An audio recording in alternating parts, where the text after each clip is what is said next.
Hello નમસ્કાર વિદ્યાર્થી મિત્રો, ગુજરાતી એજ્યુકેશન યુટ્યુબ ચેનલ પર આપ સર્વનું હાર્દિક સ્વાગત છે। મિત્રો, આજે આપણે વાત કરીશું ધોરણ 8 વિષય સામાજિક વિજ્ઞાન અને દ્વિતીય પરીક્ષામાં ઉપયોગી થાય તેવું વિકાસ મૂલ્યાંકન લક્ષી અસાઇનમેન્ટનું સંપૂર્ણ સોલ્યુશન જોવાના છે। તો આ વિડીયોને અંત સુધી જોવાનું ભૂલતા નહીં। ચેનલ ઉપર જો પ્રથમ વખત આવેલા હો તો ચેનલને સબસ્ક્રાઇબ કરી દેજો અને આ વિડીયોને તમારા અન્ય મિત્રો સુધી અવશ્ય શેર કરી દેજો। તો મિત્રો, સામાજિક વિજ્ઞાન અસાઇનમેન્ટમાંથી પ્રશ્ન 5A આધારિત પ્રકરણ 6ના તમામ પ્રશ્નોનું સોલ્યુશન આપણે આ વિડીયોની અંદર નિહાળીશું। તો એની અંદર પહેલો પ્રશ્ન છે કે ટૂંકનોંધ લખો બારડોલી સત્યાગ્રહ। તો ઉત્તર જોઈએ તો ઈસવીસન 1928માં અંગ્રેજ સરકારે સુરત જિલ્લાના બારડોલી તાલુકાના જમીન મહેસૂલમાં વધારો કર્યો। આ મહેસૂલ વધારો અન્યાયી અને કસમયનો હતો, તેથી ખેડૂતોએ મહેસૂલ વધારો મોકૂફ રાખવા અંગ્રેજ સરકાર સમક્ષ રજૂઆત કરી, પરંતુ સરકારે તેનો કોઈ જવાબ આપ્યો નહીં। આથી ખેડૂતોએ સત્યાગ્રહ કરવાનું નક્કી કર્યું। વલ્લભભાઈ પટેલે સત્યાગ્રહનું નેતૃત્વ સ્વીકાર્યું। તેમણે ખેડૂતોને અંગ્રેજ સરકાર સામે નાકરની લડત ચલાવવાની હાકલ કરી। ખેડૂતોએ મક્કમ બનીને મહેસૂલ ન ભર્યું। છેવટે અંગ્રેજ સરકારે વલ્લભભાઈ પટેલને પુણે બોલાવ્યા। ખેડૂતોના પ્રતિનિધિઓની હાજરીમાં જ ન્યાયપૂર્ણ મહેસૂલ નક્કી કરવામાં આવ્યું। આમ બારડોલીના સત્યાગ્રહને અપૂર્વ સફળતા મળી। સત્યાગ્રહના સફળ સંચાલનથી વલ્લભભાઈ પટેલ સરદાર તરીકે ઓળખાય છે। ત્યારબાદ પ્રશ્ન નંબર 2 કે ટૂંકનોંધ લખો દાંડીકૂચ। તો ઈસવીસન 1930માં ગાંધીજીએ જાહેર કર્યું હતું કે મીઠાના અન્યાયી કાયદાનો ભંગ કરવા યાત્રા કાઢશે। અંગ્રેજ સરકારે મીઠા પર નાખેલો કર સૌથી વધુ અન્યાયી હતો। એ સમયે મીઠાના ઉત્પાદન અને વેચાણ પર અંગ્રેજ સરકારનો એકાધિકાર હતો। ગાંધીજી અને અન્ય રાષ્ટ્રીય નેતાઓ માનતા હતા કે મીઠા પર વેરો નાખવો પાપ છે, કારણ કે મીઠું ભોજનની પાયાની જરૂરિયાત છે।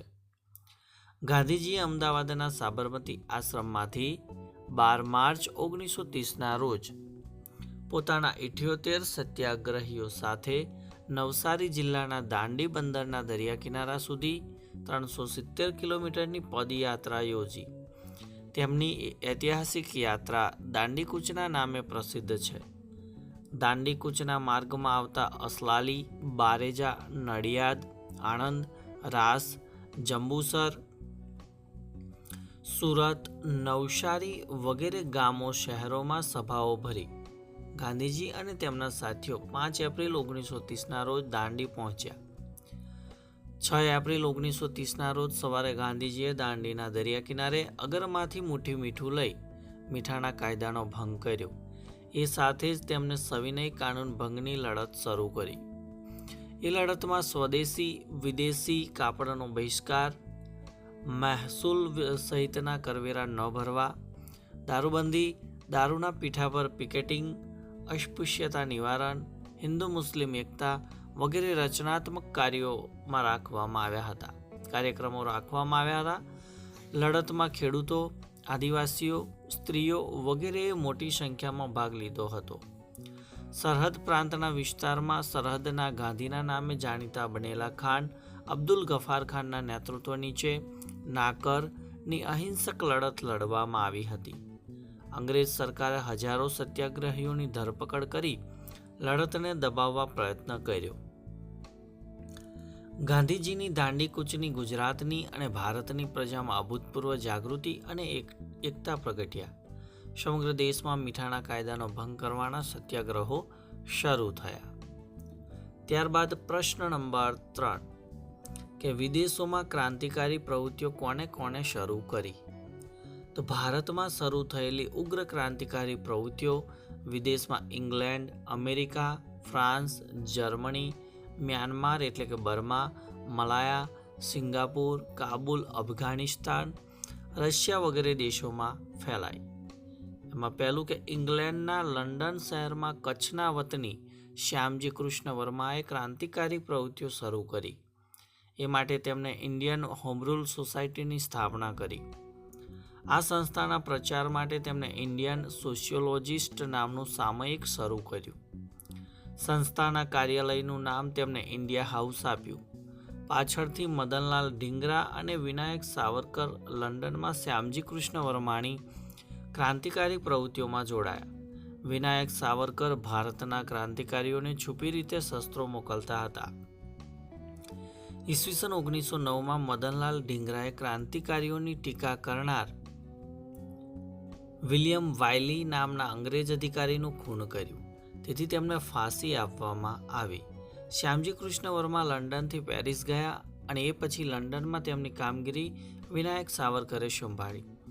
ઈસવીસન 1907માં 1857ના સંગ્રામના સુવર્ણ વર્ષની ઉજવણીના પ્રસંગે બ્રિટિશ સરકારે સાવરકરની ધરપકડ કરી અને તેમને જેલમાં પૂર્યા.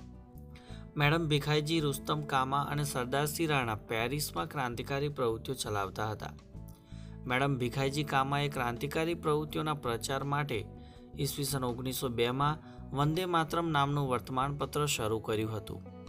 ઈસવીસન 1907માં જર્મનીના સ્ટુટગાર્ડ શહેરમાં યોજાયેલી આંતરરાષ્ટ્રીય સમાજવાદી પરિષદમાં સર્વપ્રથમ મેડમ ભીખાઈજી કામાએ બનાવેલો ભારતનો તિરંગો રાષ્ટ્રધ્વજ ફરકાવવામાં આવ્યો.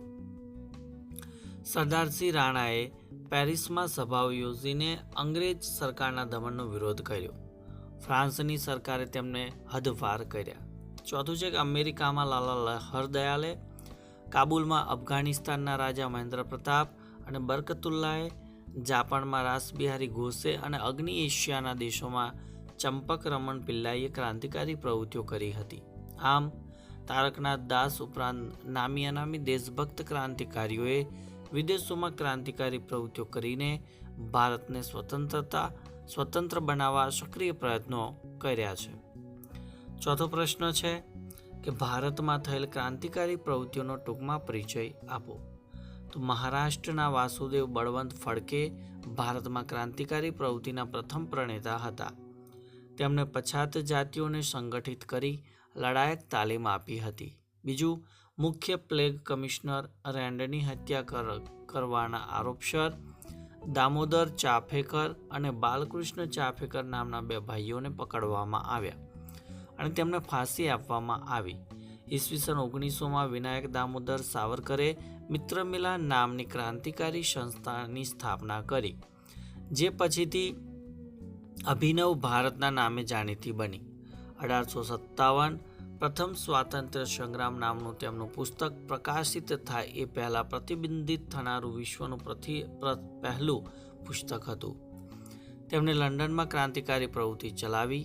એ સમયે અંગ્રેજ સરકારે તેમની ધરપકડ કરી. જન્મ ટીપની સજા હેઠળ તેમને અંદમાનની જેલમાં મોકલ્યા. અહીં તેમની તબિયત બગડતા ભારતમાં નજરકેદ હેઠળ રખાયા. કોલકાતામાં સ્થપાયેલી અનુશીલન સમિતિના બારિન્દ્ર ઘોષ તેમના મુખ્ય નેતા બન્યા. આ સંસ્થાએ ક્રાંતિકારી સાહિત્ય, બોમ્બ બનાવવાની અને શસ્ત્રો ચલાવવાની તાલીમ વગેરે દ્વારા ક્રાંતિકારી પ્રવૃત્તિ ચલાવી. બંગાળમાં ખુદીરામ બોઝ અને પ્રફુલ્લચંદ્ર ચાકી નામના ક્રાંતિકારીએ ન્યાયાધીશ કિંગલફર્ડની હત્યા કરવા માટે તેની બગી પર બોમ્બ ફેંક્યો, પરંતુ કમનસીબે તે કેનેડી નામના અંગ્રેજની બગી હતી. તેમાં તેની પત્ની અને પુત્રી બેઠેલા હતા. બોમ્બથી બંનેનું અવસાન થયું.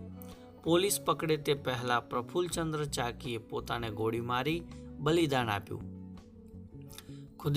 ખુદીરામ બોઝની ધરપકડ કરી તેની ફાંસી આપવામાં આવી. અશફાક ઉલ્લા ખાન અને રામપ્રસાદ બિસ્મિલે હિન્દુ મુસ્લિમ એકતાનું ઉદાહરણ પૂરું પાડ્યું.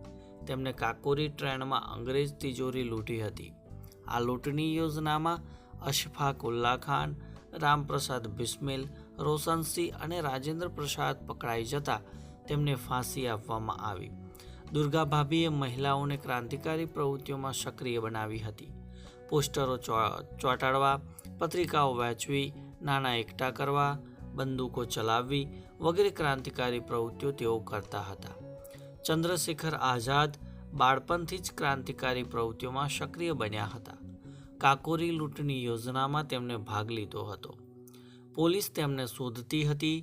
તેમણે પ્રતિજ્ઞા લીધી હતી કે હું જીવતે જીવ અંગ્રેજ સરકારના હાથમાં પકડાઈશ નહીં. અને ઈસવીસન 1931માં અલ્હાબાદના આલ્ફ્રેડ બાગમાં અંગ્રેજ પોલીસ સાથેના સંઘર્ષમાં ચંદ્રશેખરે પોતાની જ પિસ્તોલથી શહીદી વારી લીધી. તો વિદ્યાર્થી મિત્રો, ધોરણ 8 વિષય સામાજિક વિજ્ઞાનની અંદર અસાઇનમેન્ટમાંથી પ્રશ્ન 5 આધારિત પ્રકરણ 6નું સંપૂર્ણ સોલ્યુશન આ વિડીયોની અંદર આપણે જોયું. તો વિડીયો ચોક્કસથી તમને ગમ્યો હશે તો વિડીયોને લાઇક કરી દેજો, શેર કરી દેજો અને ચેનલને સબસ્ક્રાઈબ કરી દેજો. નેક્સ્ટ વિડીયોની અંદર બાકી રહેલા પ્રકરણ આધારિત પ્રશ્નોના સોલ્યુશન સાથે મળીશું. ત્યાં સુધી જય હિન્દ, જય ભારત.